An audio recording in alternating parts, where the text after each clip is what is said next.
भर रस्त्यावर युवकावर चाकूने अनेक वार करून हत्या करणाऱ्या दोन्ही आरोपींना पोलिसांनी काही तासात अटक केली। बुधवारी सकाळी गणेशनगर रस्त्यावर अमोल भुजबळे याची हत्या करण्यात आली होती। अमोल सकाळी 7च्या सुमारास गणेशनगर मुख्य रस्त्यावर दूध घेण्यासाठी आला होता।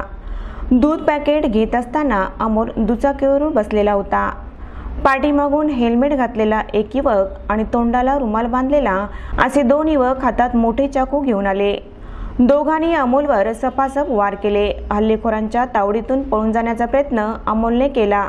पळून जाताना तो रस्त्यावर खाली पडला, पण हल्लेखोरांनी त्याचा पाठलाग करत अनेक वार केले। गणेशनगर वाय पॉइंट पर्यंत अमोलचा पाठलाग करत आरोपीने चाकूने अनेक वार केले। पाठीत, छातीत, मानेवर अनेक वार झाल्याने अमोलचा रस्त्यावरच मृत्यू झाला। भर दिवसा घडलेले घटनेचे गांभीर्य पाहून पोलिसांनी तपासाची चक्रे फिरवली। हल्लेखोर परभणीच्या दिशेने गेल्याचा सुगावा पोलिसांना लागला।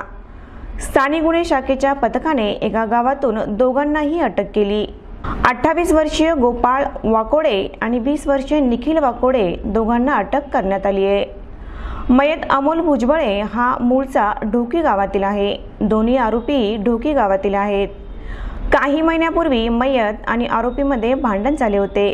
त्याचाच राग मनात धरून या दोघांनी अमोलचा खून केल्याचे पोलीस तपासात निष्पन्न झाले। दरम्यान दोन्ही आरोपींना न्यायालयाने 7 दिवसाची पोलीस कोठडी सुनावली आहे।